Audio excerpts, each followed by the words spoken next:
Well, Sam, really excited that you're joining me today. It's been an honor for my side to really partner with ZeroEyes on the educational series that we're doing. And I thought it's important to let my listeners of my podcast just know a little bit more about ZeroEyes and why I chose to sort of partner with you. So I guess maybe let's start with the big question. What is ZeroEyes and how do you help people?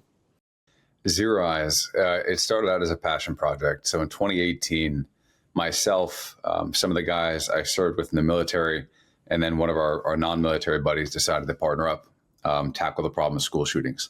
So this was when the Parkland shooting happened. America always had something of a gun violence problem, but this one was particularly stunning to the American public and to us as well. And our now CEO, Mike Laif, was picking his daughter up from school after that shooting. And she had just gotten done doing an active shooter drill. And she could not conceptualize why she was preparing for a gunman to come into her school with the intent to harm children.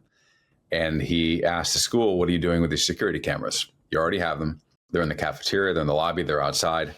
And the answer he got back was nothing, that they would use them forensically after the fact to do an analysis. So he said, okay, how do we take this archaic security technology, the security camera that everybody already has, and build some sort of algorithm that could detect a gun before a shot is fired? So we all quit our jobs, 2018, founded ZeroEyes, literally worked in his basement for 2 years trying to build this model, our own guns, our own techniques, our own cameras, our own iterative capacity, and finally had it ready to go to market in 2020. And we built it for schools, for kids, and had some good traction, but that was when COVID-19 happened. Schools were shut down in America, so we basically had to give that up, and we pivoted to DoD and commercial. And we found that what made us better on a military base, what made us better in a subway or in a grocery store or in a casino or in a church, made us even better in a school hallway or a school cafeteria or a parking lot outside where most mass shootings started. And then it was off to the races. We've been growing since then. We've gotten countless arrests. We're getting some almost every week now. We've identified AK-47s outside of elementary schools, assault rifles in supermarkets, semi-automatic handguns and subway platforms. We've been doing this at scale for 5 years, and it's been a really good fight. I'll stop there for. Yeah, well, I love what you say, Sam, and it's funny. So you said that was 2018. Around that time, I had a conversation with my oldest, who's 14, a few months ago, and he was still saying that the school drills, they lock the doors, they sit in the corner, the teacher taps on his keyboard, catching up onto marking. And even his impression as a 14-year-old was Dad were not taking these active shooter drills seriously in schools. And it was one of the reasons why I got more involved in gun violence. So it is interesting, Sam, isn't it, surrounding our mindset and mentality surrounding school safety. You go to a public arena to watch the basketball, American football, and there's security. But then our most prized possession, our kids, you go to schools and we don't have armed security, and then we're surprised when these things happen. It's a bit of a resequencing in our brain, right, as to, what is most important to us in life, and often it's our family and our friends and our kids in schools. Yeah, it is a sad thing for a child to say that. Like, the school is a nurturing environment. It's an educational environment. It's not, how do we barricade the doors, string the barbed wire, and get ready for the worst case? It's not that. Yeah. And we built this with that in mind, because that is counterproductive to the sort of environment we want in a school environment. And, ZeroEyes is we overlay on top of existing security cameras. So one of the best pieces of feedback we get from schools across the country is that we're not militarizing the environment. We don't make it feel like TSA. We don't make it feel like a prison. And that's deliberate. It should be invisible. It should just integrate with your already existing security platform. It should become a layer on top of that, a proactive layer, so that you're aware that there's a gun before it gets to the front door, before it gets to the metal detector, before the acoustic gunshot detection picks it up, before you realize your glass windows aren't bulletproof. That's when we want to pick that thing up, so that a student isn't sitting there wondering, hey, or why are we not taking these hardcore drills seriously enough? Then that's probably going to continue to be necessary. But the least we could make this a dangerous feeling environment at all times, the better off we're all going to be. Yeah. And I love Einstein wasn't necessarily known as being a great philosopher, but he said a lot of lines, and one of them that he says is, "The world is a dangerous place, not because of those that do evil, but those that stand by and do nothing about it." And I like the fact that ZeroEyes was almost that American dream and the Shark Tank story, that it started in someone's basement from an idea to conceptualize to work in, right, in a variety of different environments. So that's super cool. And Sam, tell us a little bit about you then. I mean, where did the protector mindset come from? I know your military background, but when did you sort of look internally and say, I'm wired to be a protector?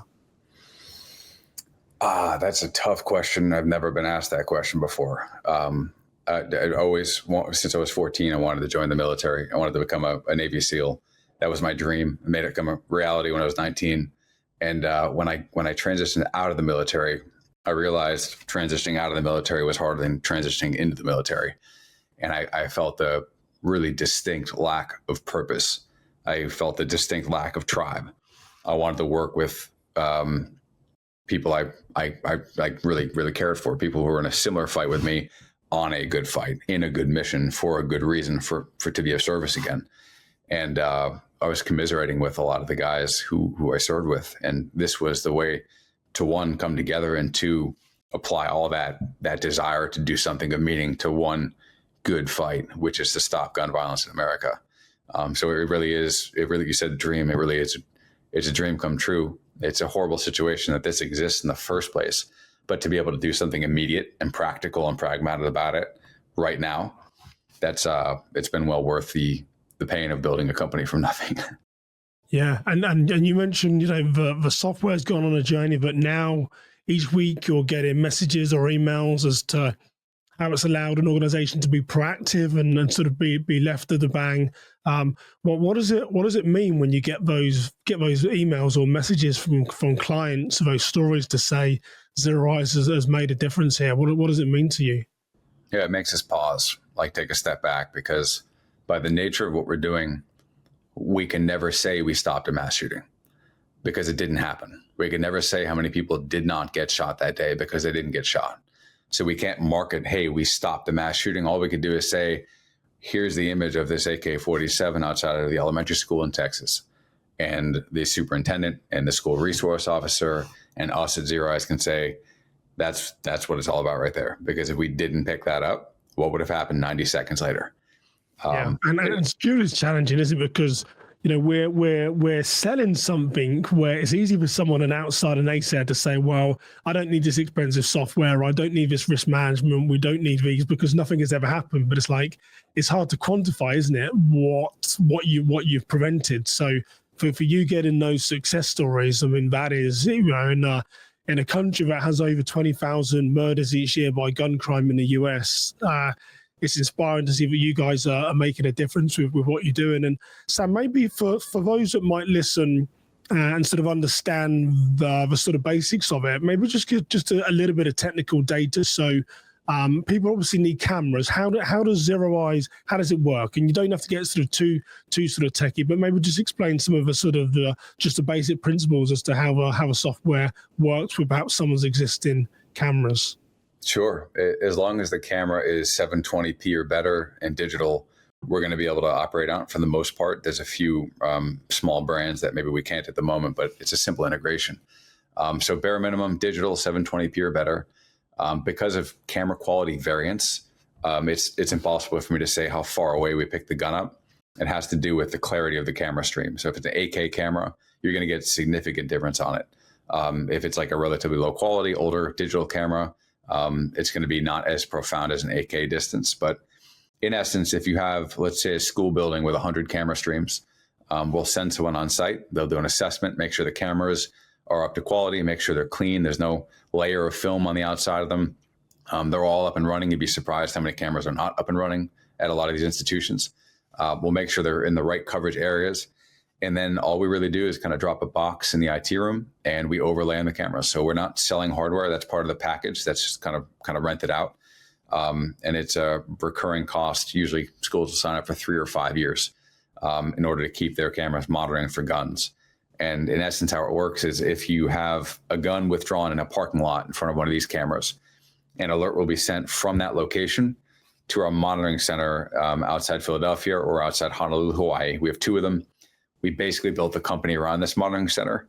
It monitors 24/7, 365. Every single person there is one of our employees, and they're either military and or law enforcement. So they're very calm under pressure. They're very good at identifying guns, super well trained. And that alert comes from the school, comes to our monitoring center. We decide, is it a true positive or not? We don't ever want to dispatch a false positive to a client. The only time you hear from us is when it's a real deal. We hit dispatch. The moment we hit dispatch, we're automatically linked to the local 911 dispatch center. We're giving them the information that we have. And again, at the same moment, we dispatch the alert via mobile app, desktop notification, SMS notification to whoever the school designated beforehand. So during the onboarding process, typically it'll be superintendent, school resource officer, principal, maybe a few other people, as well as local police. So if you're a cop in a car, you can get that notification on your app, on your phone as well, live time. And it looks like an image of the shooter, the exact location of the shooter. So if you have like a 20-acre campus, instead of coming to the front door and trying to sort through the contradictory information, you could drive right to where that shooter is and stop the killing and stop the dying, which are the two priorities for law enforcement. And you're also given, in that still frame image, what the shooter looks like and the type of weapon system, so that law enforcement knows what they're getting into. If it's a handgun, probably able to handle it by themselves. If it's something heavier or maybe multiple shooters, they know they need to bring in some more support as well. So it's pure situational awareness in rapid time. Everything I just said happens in about 3 to 5 seconds. So from the moment that gun is seen to the moment you get an alert in your hands as the school or law enforcement is about 3 to 5 seconds. And we do that in real time in the real world. And what I like about ZeroEyes, so there's a lot of things that you can say in either direction, but I'll tell you what I do like about ZeroEyes. And behind me over there is my Amazon best-selling book, How to Survive a Mass Shooting. And in my mind, like a lot of experts say, a mass shooting is a math equation, distance over time. The assailant wants to kill as many people as possible in a short amount of distance and short amount of time before they generally do two things. They take their own life or they do suicide by cop, one of those. So what I like about ZeroEyes is it gives you time. And as me and Sam were just talking, it's hard to say what it's truly prevented, but here's what I know where ZeroEyes would make a difference. When you look at the Covenant school shooting in Nashville in 2023, that assailant walked from the parking lot to the school before they killed individuals. How different would it have been if you told everyone inside the school this incident is going to happen? Everyone killed there was in a transition area. When you look at what just happened in Minneapolis, Minnesota, where I am at the Annunciation school shooting, that shooting occurred outside in the parking lot. There's early witness reports that the person had walked down the street with a firearm. Again, if you'd given the school 5, 10, 15 seconds, could it have been a different outcome? So we can't say yes, we can't say no, but I can pose the question to you as my listeners, would it make a difference if you had 90 seconds a head start before you said something really bad is going to happen? So I think ZeroEyes is a great product for people to consider. I'd encourage you to reach out to Sam and his team. I'll definitely put a link below. Sam, question I've got for you, and I know ZeroEyes is non-partisan, but I'll ask you as an individual. And I think one of the challenges we have with these incidents is, as soon as it happens, we had it here in Minnesota, following the tragedy of the Annunciation school shooting where an 8 and a 10-year-old were killed. The left call for tighter gun controls. We've got to get the guns off the street, and obviously the right say that people have the right to bear arms.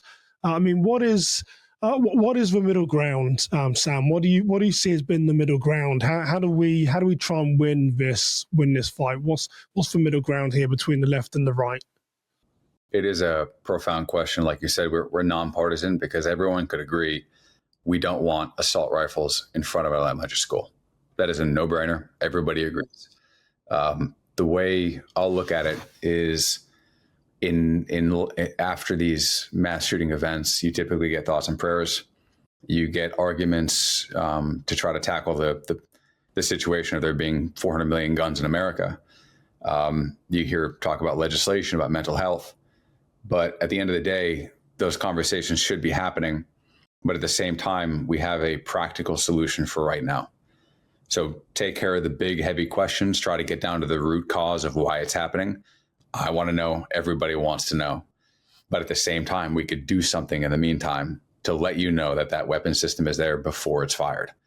So it is a heavy problem. It has to be taken care of, but it doesn't mean we have to be passive. It doesn't mean we have to complain about it. It means we could do something right now. And that's what we're trying to do, is one small part is try to make a difference here before that shot's fired. Yeah, thanks, Sam. And, I recommend you to my clients, and I'd encourage people, if you've heard of gun detection, you're not too sure what it is, I'll drop a link to the ZeroEyes website. Take a look. All, as Sam mentioned, if you've got 720p cameras, I hope most of you do it. At the very least, it's 2025. At the very least, you'd have 720 cameras. If you haven't, we have another conversation. But you need cameras, and then Sam and his team can help you get this gun detection on. Like I said, it's going to give you time. Ask yourself that question. If you had 90 seconds head start to know that something bad was going to happen, how many decisions and choices could you make in that 90 seconds about keeping yourself safe?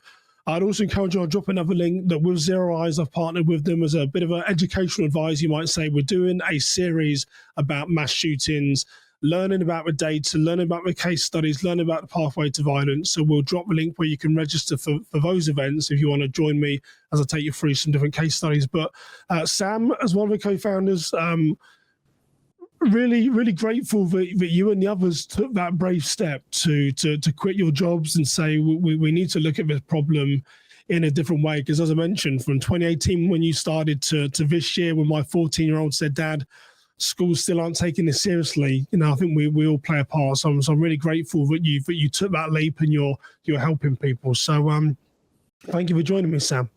Yeah, thank you. Thank you for your work, your expertise, your knowledge. Thanks for digging in, because the more we can get insight like what you're providing, again, the better we're going to be to help fight this thing. Thank you.